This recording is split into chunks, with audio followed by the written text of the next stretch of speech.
Bonjour et bienvenue dans cette nouvelle édition du Non-Stop Info. Au sommaire de l'actualité, les droits des femmes étaient à l'honneur ce 8 mars à travers le monde. Nous prendrons dans ce journal la direction du Mali avec cet appel lancé par la présidence exhortant les femmes à rester mobilisées pour la refondation du Mali. 15 entreprises publiques et parapubliques devraient prochainement faire leur entrée à la Bourse des valeurs mobilières de l'Afrique centrale. Opération très attendue qui devrait permettre de développer le marché financier sous-régional. Le bilan ne cesse de s'alourdir. Les affrontements qui ont éclaté entre milices loyales au gouvernement somalien et forces indépendantistes ont fait au moins 210 morts côté civil en à peine un mois de combat dans l'état autoproclamé du Somaliland, région séparatiste de Somalie. Face à l'ampleur des violences, les habitants fuient vers l'Éthiopie. Mais tout d'abord, l'actualité en Tanzanie où la présidente de la République, Samia Suluhu Hassan, dit être engagée dans la restauration de la compétition électorale et dans la relance du processus de révision constitutionnelle exigé depuis plusieurs années par l'opposition. Aucune date n'a encore été fixée, mais une commission pour les réformes constitutionnelles devrait voir le jour, une instance nécessaire, alors que l'opposition réclame une limitation des pouvoirs présidentiels. La dernière tentative de modification de la loi fondamentale remonte à l'année 2014. Cette annonce de la présidence intervient dans un contexte de décrispation du climat politique, avec notamment la levée en début d'année de l'interdiction des rassemblements de l'opposition.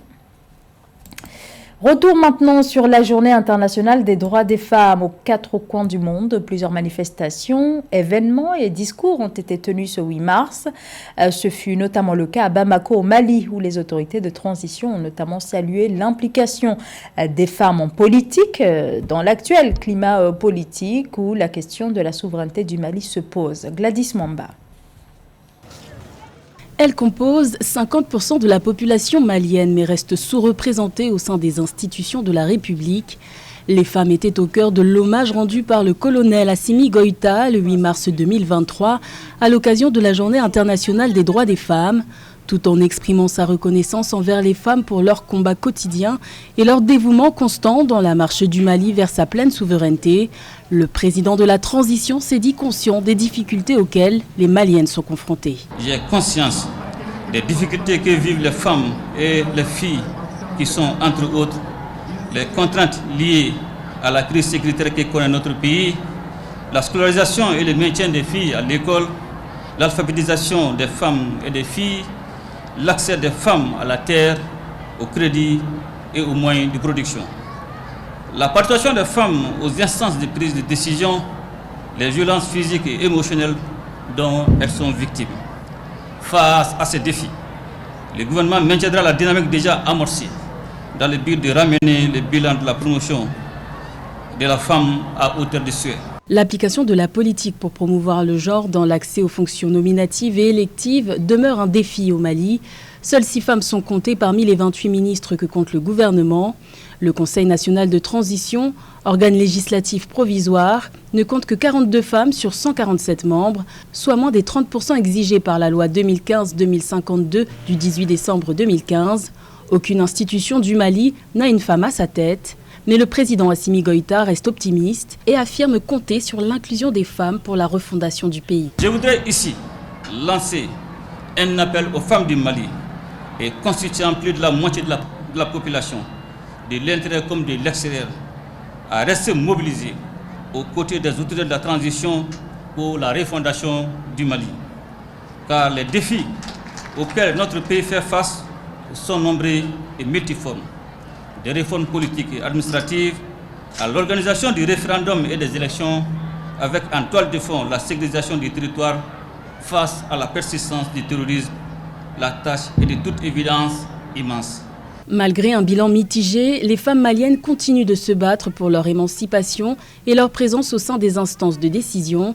Rappelons que le Mali a choisi de célébrer l'édition 2023 de la Journée internationale des droits des femmes sous le thème « Femmes, actrices incontournables, debout pour la paix, la sécurité, la cohésion sociale et la réconciliation ». Toujours au Mali, le gouvernement prend la décision de suspendre les indemnités accordées aux représentants des groupes armés qui siègent au comité de suivi de l'accord de paix. Raison invoquée, ces groupes armés ne prendraient plus part aux instances de suivi de l'accord de paix, et ce depuis le 22 décembre 2022, afin de dénoncer l'absence d'implication, selon eux, du gouvernement de transition dans la mise en œuvre de l'accord de 2015. Les indemnités actées dans le décret de 2016 tourneraient autour d'1 million de francs CFA par mois. La BEAC, la Banque des États de l'Afrique centrale, annonce l'introduction à venir en bourse de 15 entreprises publiques et parapubliques issues de la sous-région Afrique centrale. Ces sociétés œuvrent notamment dans le secteur de l'électricité, de l'agro-industrie ou encore dans celui des télécommunications. Cette opération, qui se fera progressivement, devrait permettre à la BVMAC, la Bourse des valeurs mobilières de l'Afrique centrale, d'augmenter de façon importante son capital. Les précisions de Narcisse Oum. Le processus de dynamisation des activités de la Bourse des valeurs mobilières de l'Afrique centrale devrait s'accélérer dans les prochains mois avec l'introduction en bourse de 15 nouvelles entreprises publiques et parapubliques de la CEMAC.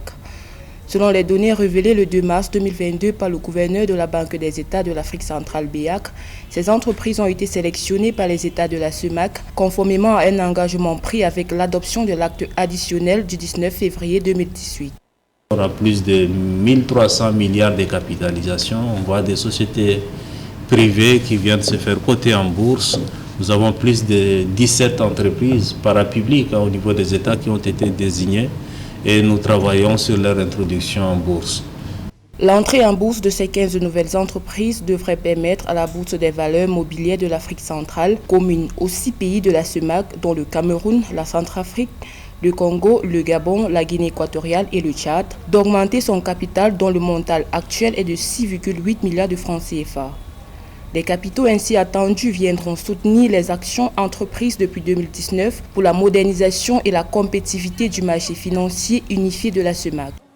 Aujourd'hui, donc, nous avons décidé d'avoir un échange avec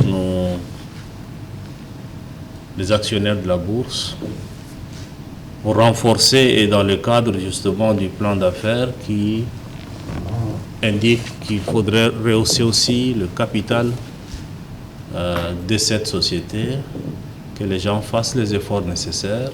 Beaucoup a été fait. Il reste un montant résiduel de 487 millions qui sont attendus des actionnaires de la bourse, mais aussi un effort de à peu près 1 milliard attendu de la communauté. Pour rappel, la Bourse des valeurs mobilières de l'Afrique centrale est une autorité de régulation, de contrôle et de surveillance du marché financier de l'Afrique centrale. Elle veille au bon fonctionnement du marché financier régional dans le respect des dispositions légales et des règlements pris et leur application. Au Somaliland, à Las Anod, des affrontements opposent depuis plusieurs semaines l'armée régulière à des forces séparatistes. Les combats ont fait depuis début février au moins 210 morts dans cette ville du Somaliland, État sécessionniste qui s'est séparé de la Somalie en 1991. Sur place, le climat reste volatile malgré le cessez-le-feu décrété le mois dernier, mais qui depuis a connu de multiples violations. La situation est telle que les habitants, principalement des femmes et des enfants, ont fui Las Anod pour trouver refuge dans le sud-est de l'Éthiopie voisine. Kamesh Katapoulé. Chaque jour, ils sont environ 1000 à traverser la frontière. En Éthiopie, les réfugiés en provenance de Somalie continuent d'affluer. Dans la ville de Dolo, située dans la région Somalie à l'est, le Haut Commissariat des Nations Unies pour les réfugiés travaille en coordination avec les autorités locales pour venir en aide aux personnes déplacées.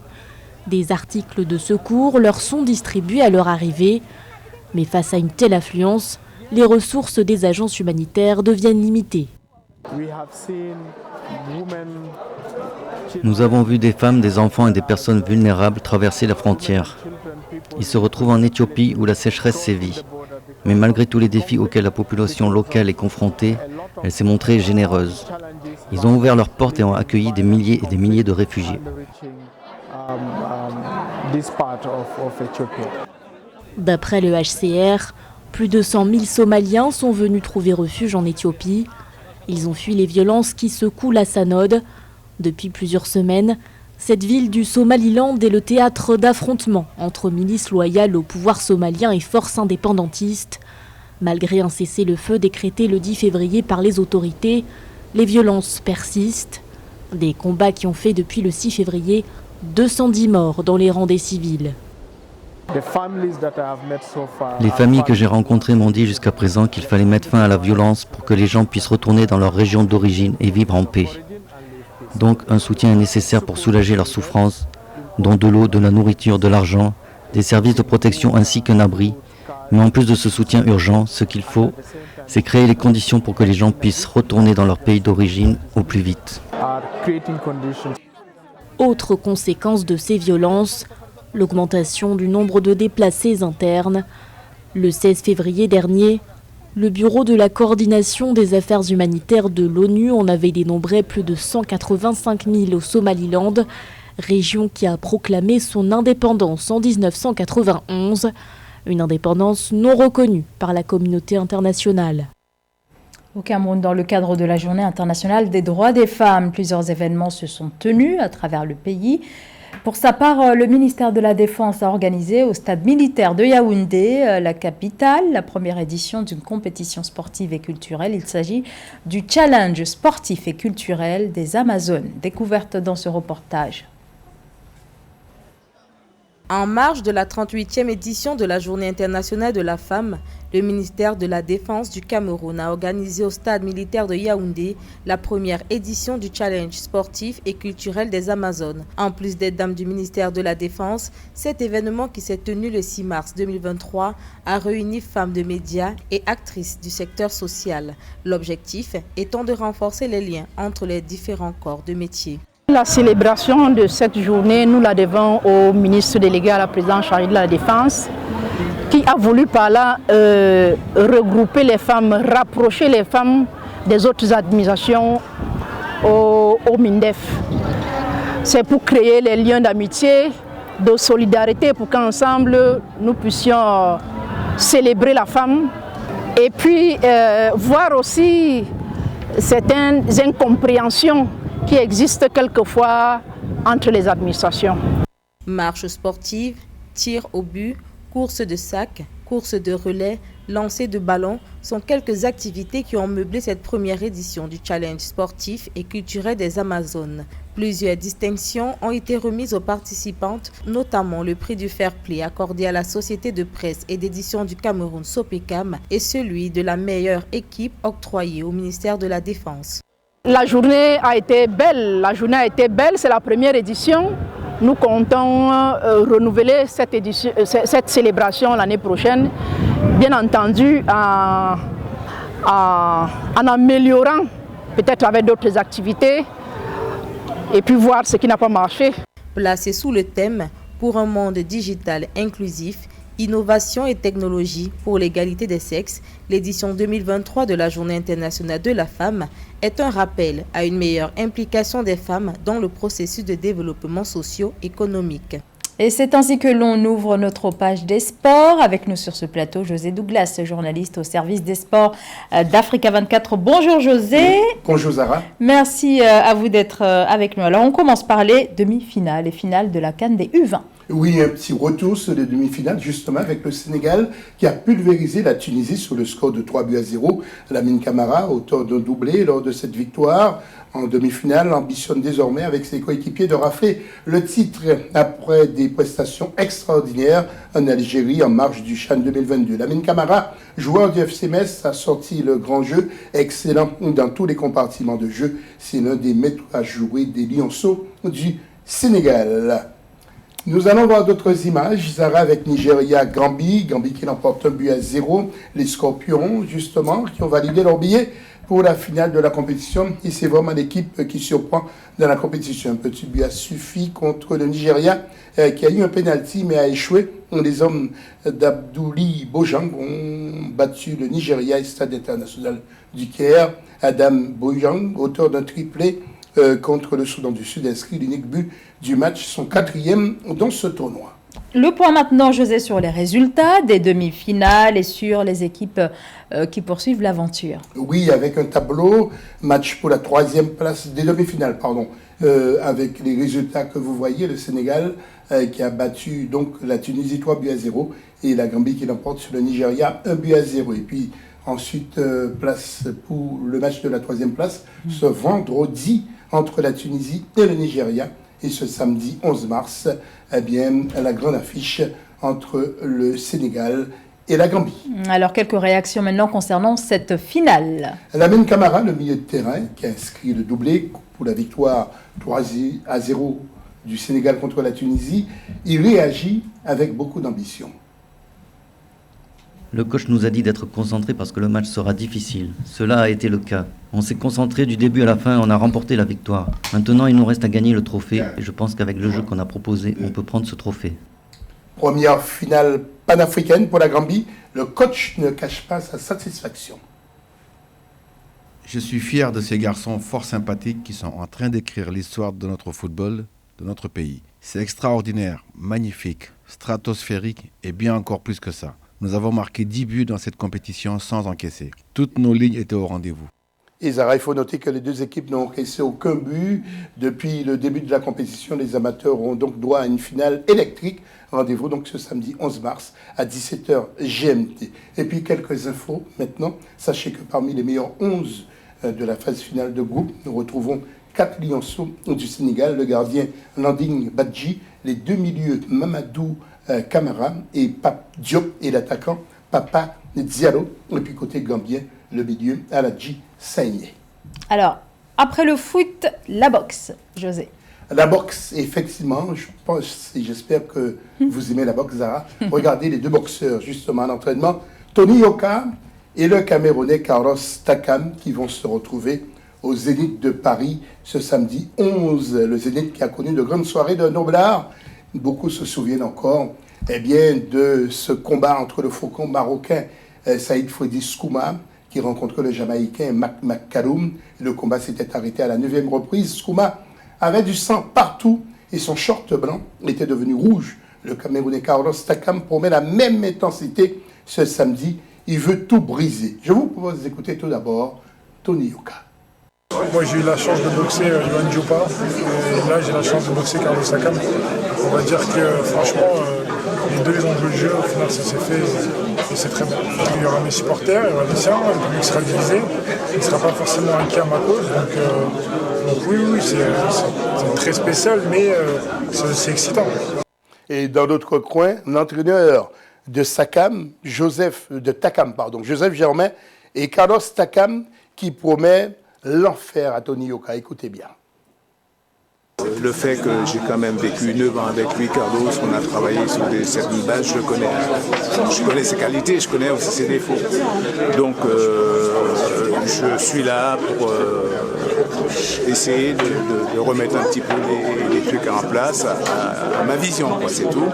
Ça va être beau, je te jure. Franchement, ça va être spectaculaire. J'adore ça, en fait. Franchement, il faut qu'on redonne ce truc-là. I'm sorry, parce que des fois, j'oublie la langue de Molière, c'est un peu difficile. Je vais chercher excuses, je cherche des mots, je ne faut pas. Bon, bref, ça va être doux, poignant, sanglant, explosif. Franchement, tout ce que vous voulez. Zara, si vous n'avez pas le cœur solide, je vous invite à ne pas regarder ce combat. Un bon conseil. Ça promet, José. Donc, rendez-vous ce samedi. Merci beaucoup, José, pour cet éclairage sur l'actualité sportive. Et c'est la fin de ce journal. Merci de votre fidélité. L'information continue sur Africa 24.